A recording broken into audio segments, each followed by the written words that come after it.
네. 저희는 우리가 태어나면 우리는 사회 이론으로 살아가게 됩니다. 그런 과정을 우리는 사회화라고 얘기를 하죠.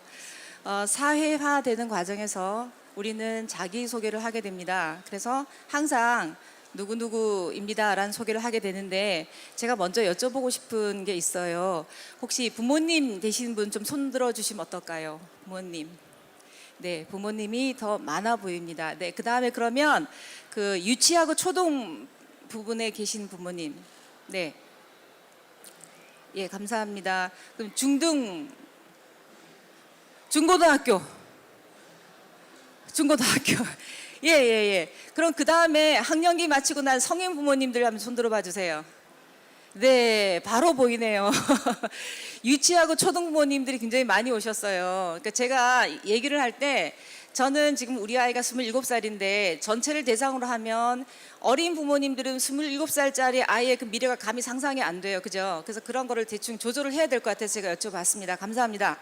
어쨌든 저희가 이렇게 청중이 많거나 아니면 많지 않다 하더라도 항상 어디 가면 제가 누굽니다 라고 소개를 하는데 여기 손을 들어주신 많은 분들께서는 어느 순간부터는 다른 사람 소개를 많이 하게 돼요. 그죠?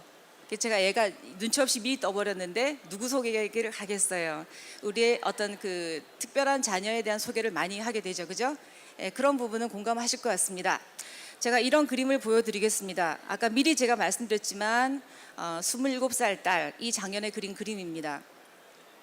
이 그림은 지금 저희 부스에도 전시가 되어 있거든요. 맨 위에 것은 윗부분은 그 일러스트 컴퓨터로 그린 그림이고 아래는 유화예요. 이런 손으로 된 그림도 제가 지금 열심히 돌리고 있습니다. 뭔가 좀 보이지 않으시나요? 예, 제가 안 보이시죠? 네, 이런 것도 가능합니다. 상품화를 했거든요. 이렇게 돼 있어요. 여기 앞에 바로 나간 부스가 있더라고요. 그래서 이 옷을 만드신 분은 뇌병변 장애 자녀를 키우는 어머니께서 장애 의류라는 그 품목으로 아이템으로 사회적 기업 들어가신 분이에요. 제가 이번에 이제 코워킹을 하게 됐습니다. 이렇게 우리가 함께 모여 살아야 되지 않을까요? 이게 지금 뭔가 좀 오류네. 얘가 미리 뜨면 안 되는데. 아기 때 사진이에요. 아기 때 사진인데 저는 우리 아이가 약간 다르다는 거를 18개월 때 알게 됐어요. 그때는 말을 하지 않았기 때문에 시간이 지나면 말을 할 수 있겠지라고 생각을 했는데 어느 순간 이웃집에 있는 17개월 아들이, 딸이 아니라 아들이 엄마하고 엄마랑 눈 맞추면서 얘기를 하는 거 보면서 제가 이게 지금 기다려서 될 일이 아닐 거야라는 걸 알게 됐어요. 그러면서 상담을 받게 되면서 35개월부터 놀이 치료를 받으면서 특수교육을 받게 됐습니다. 그리고 이 딸이, 이쁜 딸이 어느 날 갑자기 저를 이렇게 제가 서 있는 저를 이렇게 다리를 안고 저랑 아주 잠깐 눈을 맞추면서 엄마라고 불렀어요. 5살 5월 29일 날. 그리고 제가 한참 있다가 묻는 말에 대답한 것은 몇 살? 7살. 뭐 먹었어? 돈가스. 시간이 엄청 많이 흘렀어요. 그러다 보니까 자연의 학교는 1년 유예해서 9살에 들어가게 됐습니다. 이 딸내미의 현재 모습입니다. 감히 상상이 안 되죠. 어린 부모님들이 많이 오셨는데 제가 이런 얘기를 하면 너무 격세지감이다 라고 느낄 수 있을 거예요. 근데 보이지 않는 그 안에도 굉장히 많은 잠재력이 있기 때문에 그 어린 부모님들은 사실은 나를 받아들이기 힘든 시절이잖아요.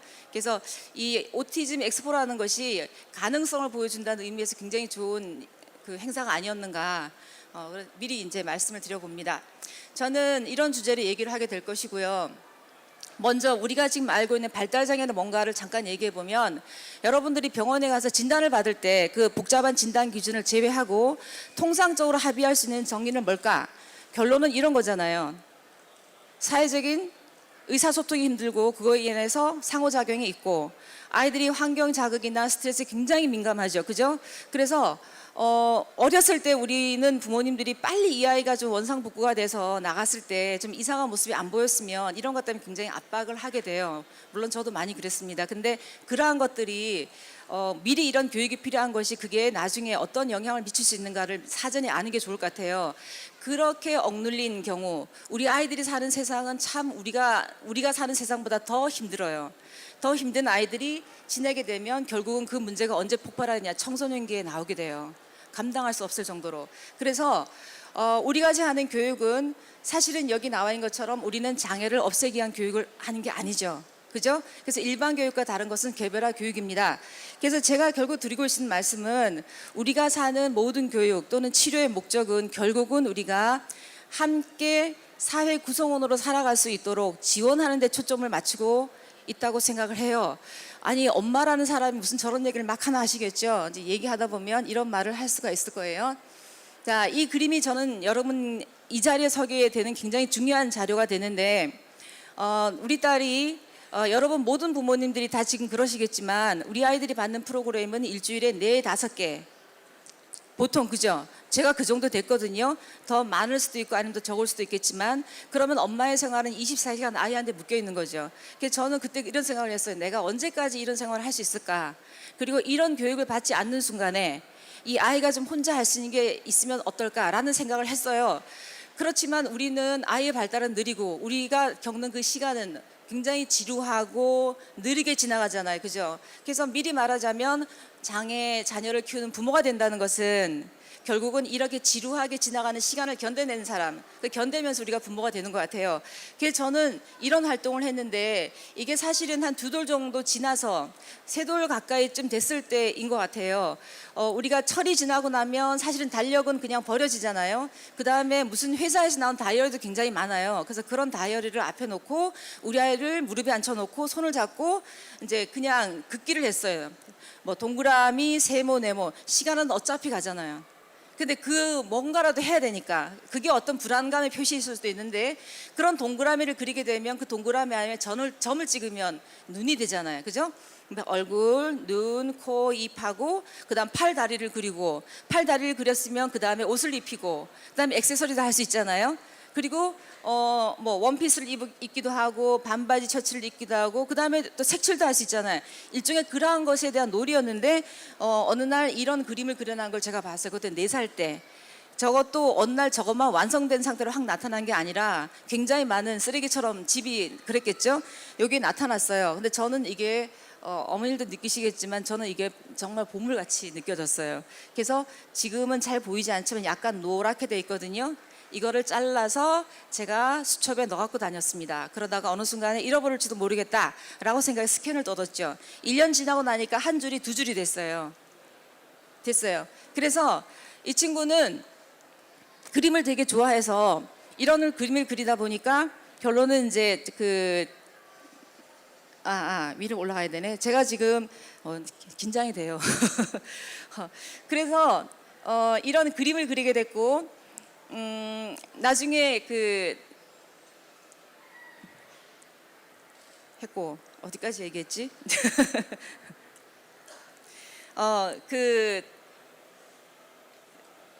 7살에 말을 했다는 얘기까지 했죠. 그죠? 제가 이렇습니다. 7살에 말을 했고요. 그럼 장애 등록은 언제 했느냐?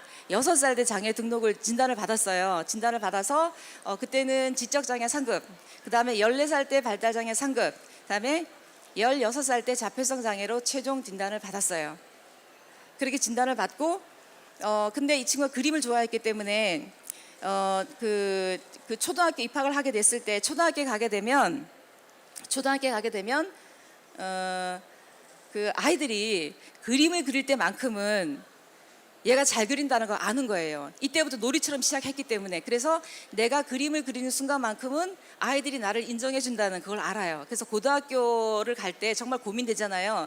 고등학교를 그렇다면 그림을 좋아하고 그림을 그릴 때만큼은 나의 자존감을 이 아이가 올라간다는 걸 제가 알았기 때문에 그러면 예술고등학교로 보내보면 될까라고 해서 한번 시도를 해봤는데 그 학교에서는 아직까지 입학생을 받아본 적이 없어서 그냥 보기 좋게 이제 거절을 당했어요. 물론 합법적인 방법으로. 그래서 선택하게 된 것이 지역에 있는 옛날에 저희 또래는 상업고등학교, 공업고등학교라고 했는데 지금은 그 학교들이 특성화고등학교죠. 특성화고등학교의 디지털 디자인과를 가게 된 거예요. 디지털 디자인과가 요즘 교육과정이 너무 괜찮고 근사합니다. 일러스트 포토샵을 배우고 자격증도 받았어요. 그러다 보니까 자연스럽게 어딜 가게 됐냐면 평택에 가면 국립한국복지대학교가 있어요. 왜냐하면 유일한 대학이기 때문에 제가 아무리 이니셜 쓴다 하더라도 가릴 수가 없을 것 같아서 그 대학교의 디지털 산업 디자인과를 그냥 가게 됐습니다. 근데 가게 됐으면 이 짧은 시간에 자세하게는 얘기하지 못하지만 그림으로 나름대로 재능이 있다고 생각했기 때문에 제가 대학교 3학년 때 교수님께 졸업하고 갈 수 있는 곳이 있을까요? 라고 여쭤봤을 때 교수님께서 뭐라 그러셨냐면 장애인으로서 보호받고 자랐잖아요. 어떻게 취업을 하기가 되게 어렵지 않을까요? 이런 말씀을 하시면서 일단 소통 훈련을 먼저 받아보는 게 좋을 것 같아요 라고 말씀을 하셨어요. 그래서 그러면 소통 훈련을 받으면 괜찮아질까요? 그분이 그렇게 말씀하시면서 글쎄요 뭐 되지 않을까요? 그러면 그런 교육을 하는 기관을 알고 계십니까? 그거는 잘 모르겠습니다 라는 대답이 나온 거죠. 그래서 그러면 그 다음에 어떻게 제가 해야겠어요? 교수님이 물론 강의를 하고 여러분도 만약에 종사자이신 분들이 학교에서 만난다고 하면 종사자나 교사가 알 수 있는, 교수가 한 아이를 알 수 있는 정보는 제한이 돼 있어요. 그리고 우리가 취업을 할 때는 이력서를 쓰게 됩니다. 근데 이력서 양식은 사실 텍스트로 들어가는데 발달 장애가 있는 아이를 이력서로 표시한다면 그 아이의 재능, 그 아이의 역량을 얼마만큼 우리가 표현할 수 있겠냔 말이에요. 그래서 제가 작업을 했어요. 생애 포트폴리오를 만들었습니다. 포트폴리오라는 건 사실 우리는 작업 모음집이라고 얘기하는데 저는 이 라이프, 삶 자체를 다 포트폴리오로 만들어 버린 거예요. 왜 그러냐면 제가 아까 말씀드렸던 것처럼 이력서로 알 수 있는 건 한계가 있거든요. 그러면 이 아이가 얼마나 열심히 살았는가, 얼마나 여러분들이 생각하는 장애를 극복하기 위해서 열심히 살아왔는지, 그리고 우리가 사회 적응이라는 그 이름하에 얼마나 많은 체험을 했는가를 보여줄 필요가 있다라고 생각을 했죠. 그래서 제가 이 포트폴리오를 만들었습니다. 그렇게 사용했어요. 그리고 그때는 제가 박사과정을 밟고 있는 중이었는데 이것을 그대로 박사학위 논문으로 제출을 했고 제가 박사학위를 받았습니다. 그 얘기는 이런 자료가 이 세상에 없다는 얘기예요. 왜냐하면 우리의 복지 현장은 부모의 절절한 마음을 아직까지 알아주지 못하고 있다는 거예요. 정확하게 부모가 원하는 게 뭔가 잘 모른다는 얘기인 거죠. 그래서 제가 이거를 했고 학위 논문을 받고 난 다음부터는 그럼 이것을 알려야겠다라고 생각을 했겠죠. 그래서 어떻게 하면 가장 효과적으로 알릴 건가를 생각했을 거 아니에요. 그래서 사회적 기업을 들어갔습니다. 사회적 기업 육성 사업까지 들어갔어요. 물론 사회적 기업이 계속 이제 진전해 나가려면 돈도 벌어야 되고 고용도 해야 되는데 저는 그게 안 돼요. 단지 뭐냐면 이거는 사회적 서비스 제공, 사회적 가치 창출이라는 이름으로 들어갔기 때문에 육성 사업에 들어가서 법인까지만 만들었어요. 그래서 주식회사 안정이 됐습니다. 그리고 그 다음번에 한 것은 가장 효과적인 홍보가 뭘까? 책을 만들었죠. 논문으로 썼던 내용을 책으로 썼습니다. 이 책을 쓰고 나니까 가장 홍보는 책인 것 같아요. 책. 자, 그래서 제가 지금 하고 있는 얘기는 여러분들이 들어보시면서 이게 지금 이 생애 포트폴리오가 당사자와 가족에게 교육이나 복지 현장에서 커뮤니티 케어에서 이게 어떤 의미가 있는가를 한번 생각을 해 보셨으면 좋을 것 같아요. 자, 보통 우리가 부모가 되고 어디 가서 교육을 받게 되면 지금은 어린 부모님들이 상당수 거의 다 계시지만 보통 듣는 말이 자녀에게 장애가 있으니까 미래 설계를 하세요. 아니면 평생 계획을 세우세요. 생애 주기별 지원 계획을 세우세요 라고 얘기하는데 구체적인 방법론에 대해서는 제시가 되지 않았어요. 그러면 이걸 어떻게 해야 되냐는 거죠. 근데 여러분도 혹시 자신의 계획은 세우고 계시나요? 우리는 독립된 개인으로서 자립생활이 충분히 가능한 개인이잖아요. 근데 저는 저의 평생 계획 세우지도 않았지만 내가 세운다 하더라도 계획대로 내가 살 수 있을 것 같지는 않아요. 그죠? 자, 그런데 우리 자녀의 계획을 어떻게 세우겠냐죠. 그렇지만 자녀의 계획은 지금 세울 수밖에 없는 상황인 거잖아요. 맞죠? 자, 그러면은 자, 적어도 우리가 계획을 세운다는 것은 미래에 관한 내용인데 미래는 지금 모르잖아요. 그럼 미래를 알려면 뭘 알아야 될까요? 우리의 현재를 알아야 돼요. 우리는 지금 시간을 살고 있는 사람들인데 시간이란 것은 과거와 현재와 미래가 분절되어 있는 게 아니에요. 연결되어 있죠. 그죠? 그러면 미래를 알기 위해서 우리는 현재를 알아야 되는데 사실은 우리 자녀의 현재도 우리 잘 몰라요. 그죠? 그럼 이 현재를 알기 위해서 뭘 알아야 될까? 지나간 과거를 알아야 되는 거죠. 자, 그래서 이 생애 포트폴리오를 어떻게 하면 효과적으로 전달할까 제가 무지 고민을 했어요. 그래서 이런 걸 만들어 봤는데 자, 여러분들은 이 원이 몇 개쯤으로 보이십니까? 몇 개쯤? 야, 대략 20개. 20개 맞아요. 20개인데 이 동그라미 하나를 여러분이 데이터라고 생각해 보세요. 자료, 데이터라고 생각해 보세요. 자, 지금은 이 20개가 무분별하게 나와 있어서 도대체 저게 무슨 말일까라고 하겠지만 이것을 일정한 기준으로 나누어서 딱 배열을 하게 되면 이런 모습이 되죠. 그러면 명확하게 알 수 있지 않나요?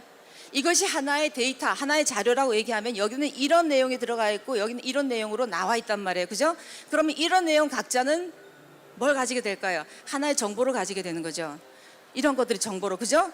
자, 이렇게 되어 있던 이 무질서한 이곳에서 이것을 일정한 기준을 정해서 배열을 하면 이런 모습이 된단 말이에요.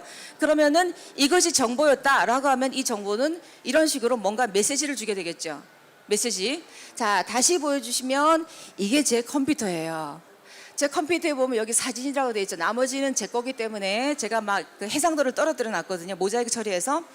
사진 폴더인데 이 사진에는 무수하게 많은 폴더가 있고 여기에는 어마어마한 사료가 있습니다. 저만 그렇지 않죠. 여러분 컴퓨터도 그렇죠. 근데 요즘은 어디에도 있습니까? 스마트폰에도 있잖아요. 그죠? 이 자료가 많은데 이것이 하나의 데이터라고 하면 이걸로서는 아무런 정보를 전해주지 못해요. 자, 저는 지금 미리 말했지만 자녀의 기록, 자녀의 생애 포트폴리오를 만드세요라는 얘기를 하고 있으면 그러면 이렇게 많은 자료에서 그 다음 뭘 해야 되느냐? 여러분 자녀와 관계된 모든 자료를 다 끄집어내는 거예요.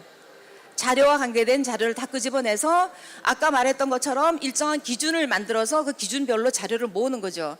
자, 이 페이지는 제가 만든 그 새 아담, 세상의 아이들을 담아내다는 새 아담을 검색하면 나오는데 그 페이지에 가면 이 포트폴리오가 공개가 되어 있어요.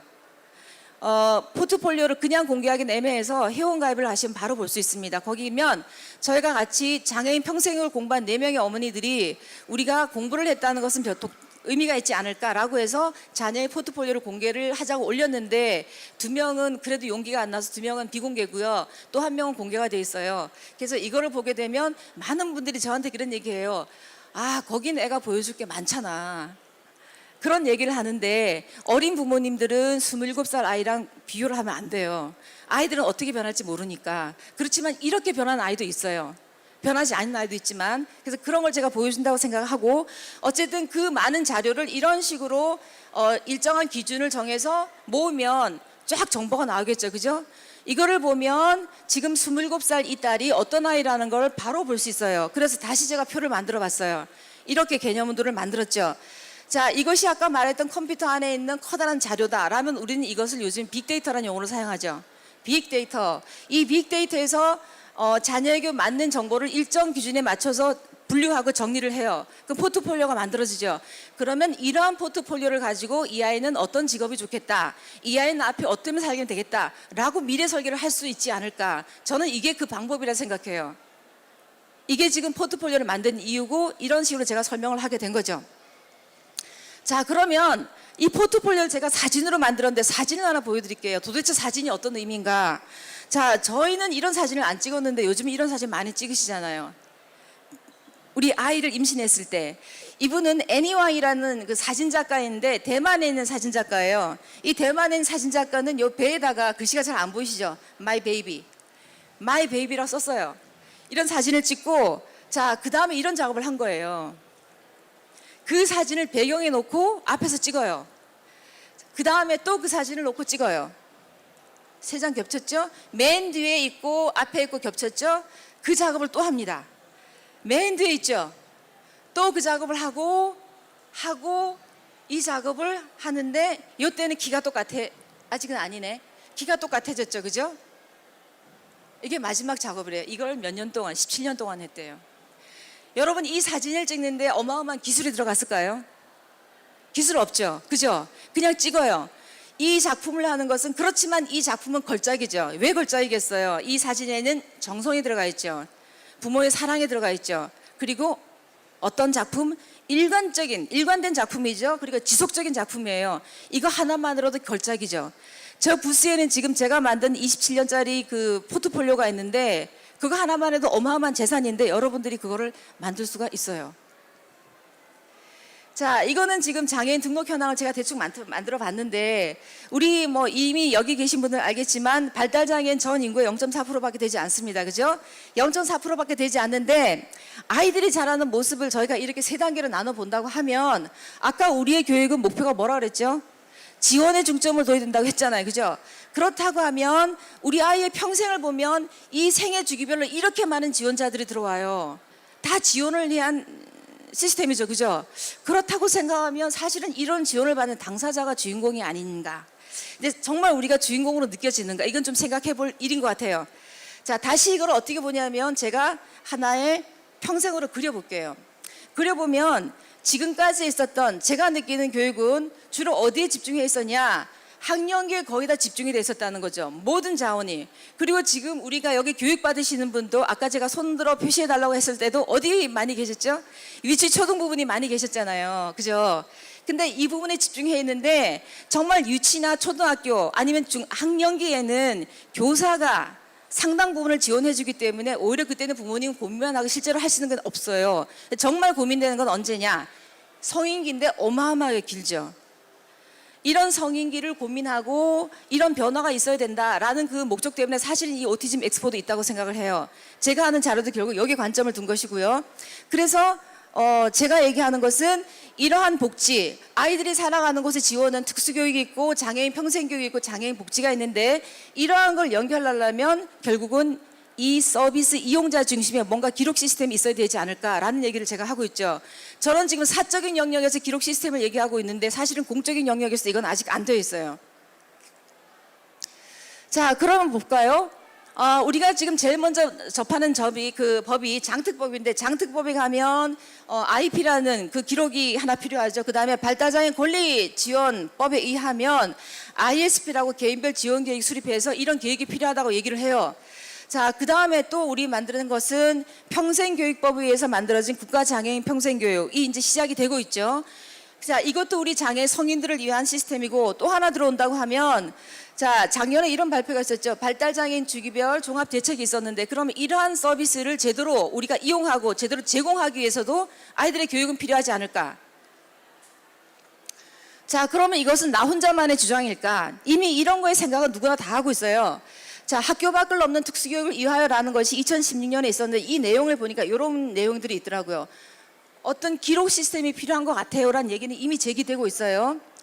자, 또 다른 곳에 가게 되면 국립특수교육원에 가면 홈페이지 가시면 양육 길라잡이가 있는데 그 페이지에 216쪽을 제가 표시해 놨거든요.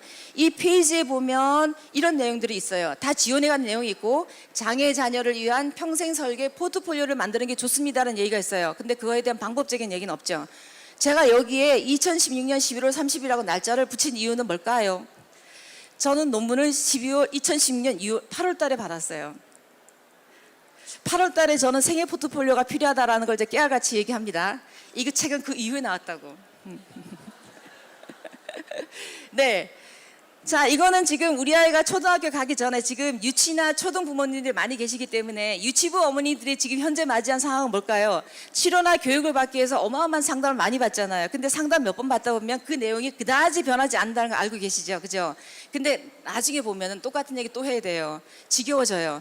그렇지만 그건 필요하겠죠. 그죠? 그러면 적어도 그냥 가시지 마시고 그냥 가시지 마시고 요런 정도의 기록이라도 가져가시면 교사가 어떤 교육을 하기 위해서는 상담하는 이유는 어떤 지원을 해주기 위한 거잖아요. 교사가 알고 싶은 정보가 있는 거, 이 아이 상황이 뭔지. 그러면은 요 짧은 정도의 교육 기록 정도만이어도 좋지 않을까. 물론 제 부스에는 제가 지금 그 어마어마한 기록을 다 공개하고 있고 그걸 안내해 드리고 있습니다.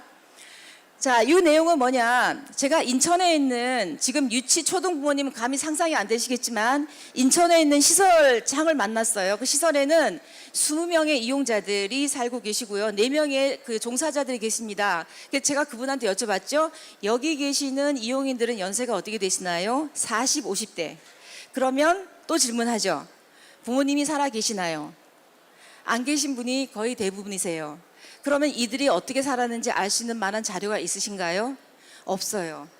그분이 하신 얘기예요. 단 한 장의 사진만이라도 있다면 기억, 추억, 이야기가 있을 텐데 이게 다 우리의 미래 얘기가 될 수 있는 거잖아요. 자, 그리고 또 하나 기쁨이 싹트는 나무라는 기관이 있어요. 금천구에 있는데 이 기관도 똑같은 고민을 하고 있어요. 이분들이 얘기할 때는 뭐냐? 여기는 지금 지역에 있는 생활시설, 그룹홈 생활시설인데 거기 계신 분들은 거기는 이용자가 A라는 시설에 있다가 B라는 시설로 이동할 수가 있잖아요. 그러면은 여기 함께 지냈던 추억을 같이 저쪽으로 전달해 줄 수 없는 게 굉장히 안타깝다라는 얘기를 하신대요.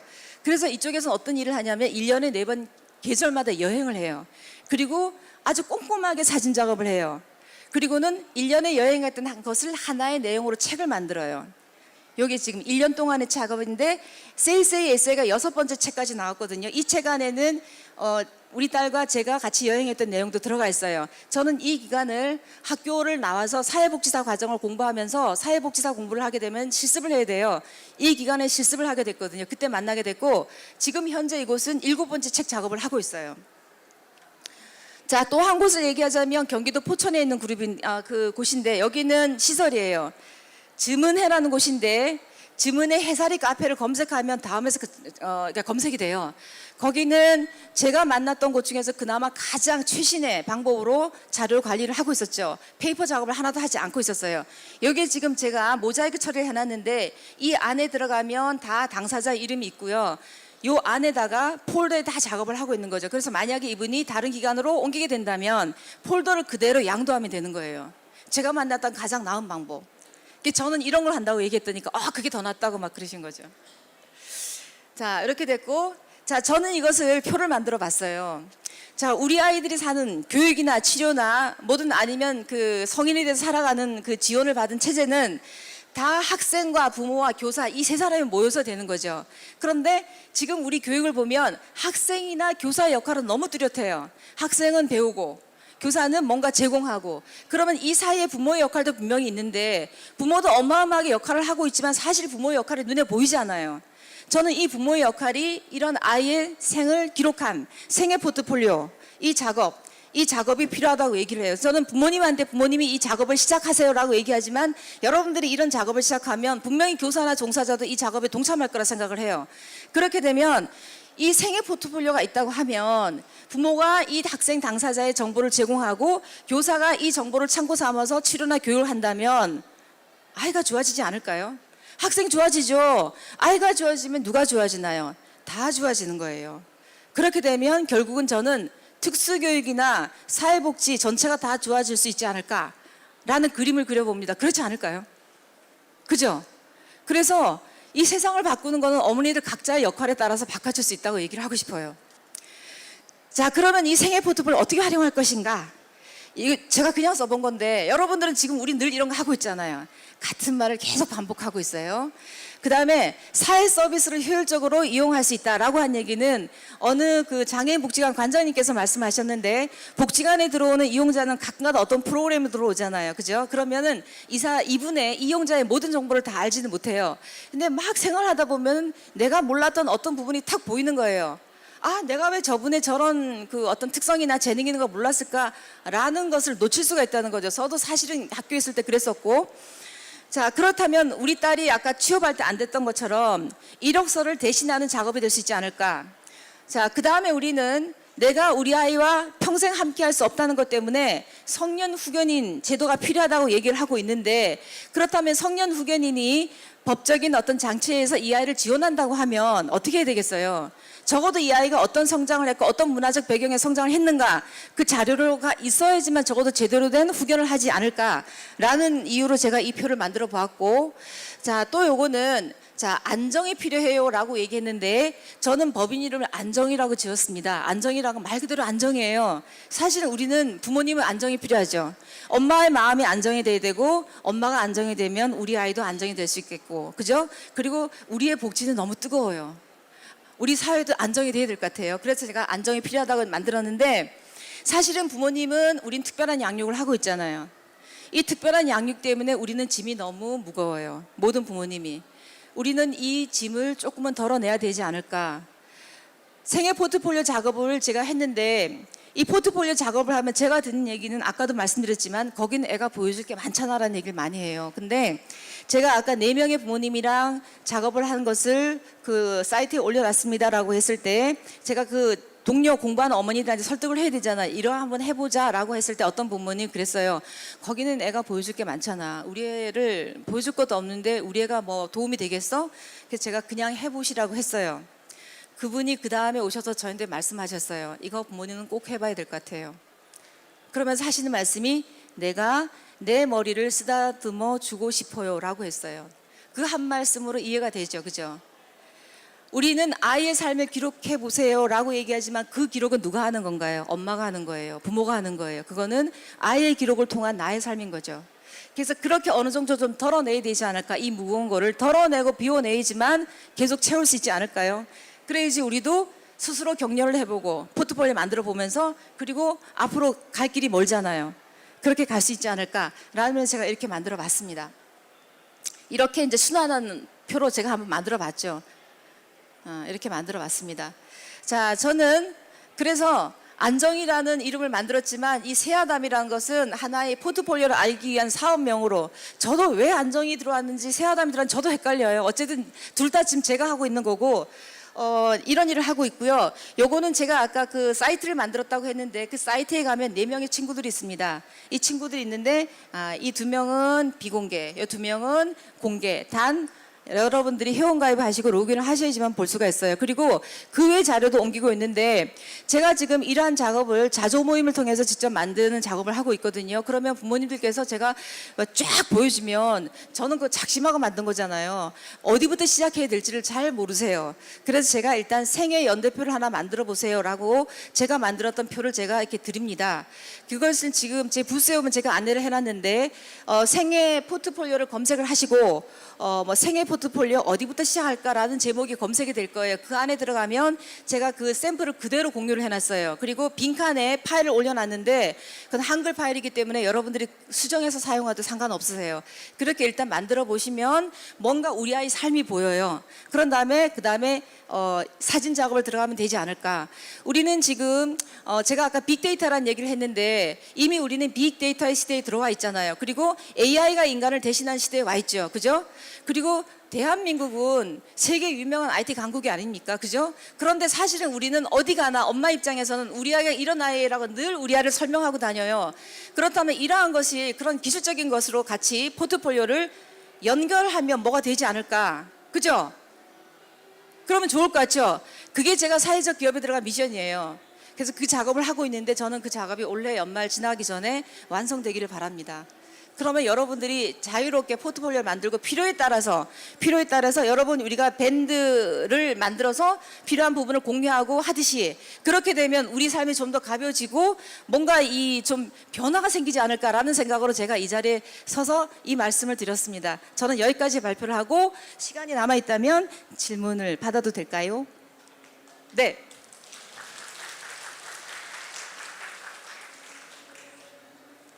네. 질문 저기 있어요. 저는 강의 잘 들었습니다. 네. 되게 인상 깊었고요. 근데 제가 생각하기에는 지금 말씀하신 부분들이 네. 예를 들자면 임산부를 기준으로 보는 그 산모 수첩이 있거든요, 국가에서. 네, 네. 그러니까 어떤 일개 사기업에서 해야 될 게 아니라 국가적인 시스템에서 지원을 받아서 맞습니다. 해야 되는 거 아닌가라는 생각이 네. 드는데요. 저도 제가 사회적 기업에 들어갔을 때 누구나 쉽게 만들어서 필요에 따라 공유할 수 있는 시스템을 만들고 싶어요 라고 들어갔을 때 모든 사람이 다 그렇게 얘기를 했어요. 그럼 국가가 해야 되잖아요. 그죠? 근데 어떤 얘기를 줬냐면 제가 다 이런 얘기를 하는데 국가는 몰라서 못하는 거예요.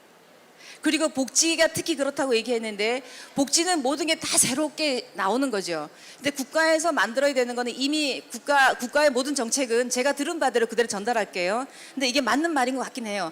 국가의 모든 정책은 이미 나와 있던 걸 예산을 지원받아서 하는 거잖아요.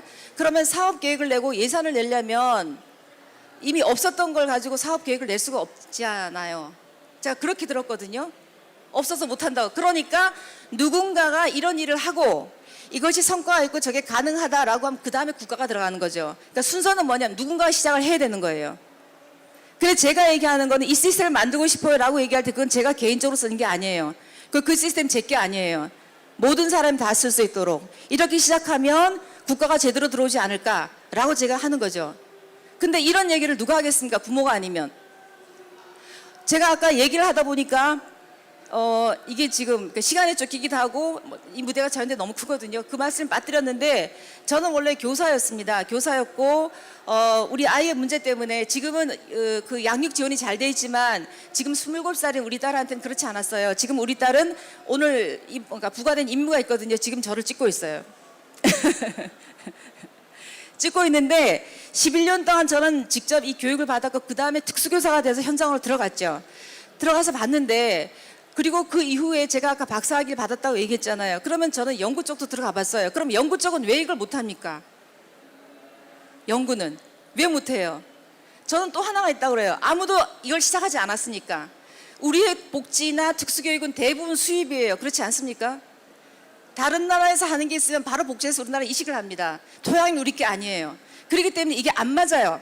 안 맞으면 이 문제를 해결하기 위해서 다시 다른 나라를 봅니다. 저 나라는 어떻게 나가고 있나? 이게 지금 우리 현장의 모습이 아닌지. 대답이 됐습니까? 그래서 국가가 개입을 하라고 제가 얘기하고 나온 거니까. 누군가 시작해야 되기 때문에.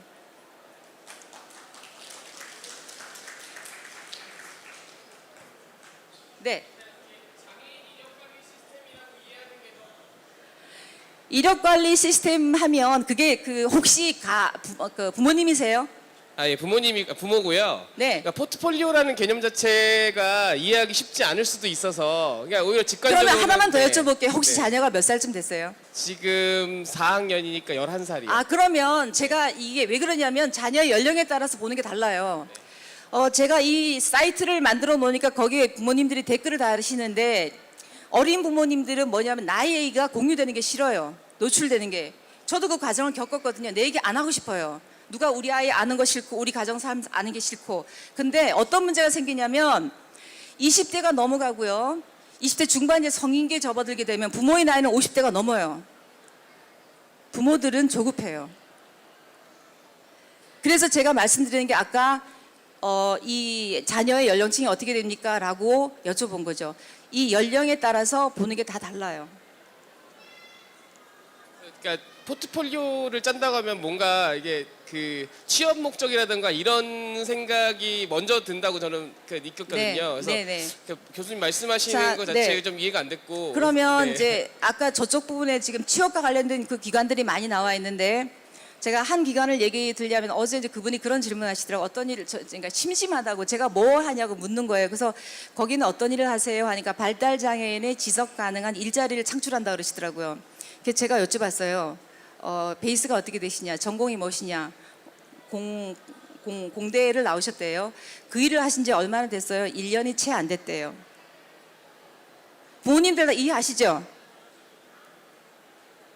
그런 상황이라고요. 일자리가 만들어지면 아이들 다 들어갈 수 있는 게 아니라고요.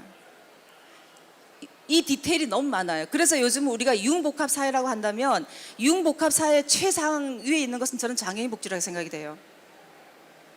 너무 요인이 많아요.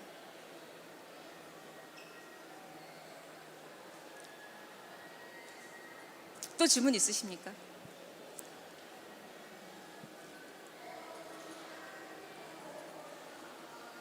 그리고 이제 더 한마디 한다면 아까 그 일자리 사업을 많이 얘기하고 있는데 우리가 일자리도 물론 그 장애 유형에 따라서 장애 정도에 따라서 우리가 들어가야 될 지원이 유용하게 다 들어가야겠지만 우리가 어떤 4대 보험이 되고 혼자 독립적으로 막 갈 수 있는 그런 아이들 아까 제가 말씀드렸을 때 우리가 발달장애 인구는 0.4%밖에 된다 그러지 않았잖아요. 한 해 동안 고등학교하고 특수교육과를 졸업하는 친구들 고등학교 과정 학년기를 마치고 사회에 들어오는 학생들의 숫자는 9,000명에서 10,000명 가까이 됩니다. 9,000에서 10,000명 가까이 되는데 그중에 취업하는 인구는 2,000명. 이 채 되지 않아요. 2,000명이. 그 2,000명이라는 통계는 4대 보험을 기준으로 하고 있거든요. 근데 그 친구들이 또 얼마나 유지하는가 그 다음 문제이고 그러면은 취업이 안 되고 그 다음에 어떤 진학도 안 되는 친구들이 그 9,000에서 10,000명 중에서 4,000 몇 명이 가까이 되거든요. 그 4,000 몇 명이 결국 어디로 가냐는 거죠. 우리가 말한 평생교육 아니면 장애인 복지관에서 계속 받게 되잖아요. 그리고 제가 아까 말했던 그런 어떤 시설 같은 경우도 물론 우리 딸도 거기서 예외가 될 수 있다고 저는 그러니까 예외가 아니라고 생각을 해요. 그러니까 그런 것이 우리가 지금 가지고 있는 부모가 짊어져야 될 것들인 거죠. 더 없습니까? 네. 여기서 바로 정면으로 딱 보이거든요. 더 필요하시면 네, 생애 포트폴리오가 보입니다. 그리러 오시면 되겠습니다. 감사합니다.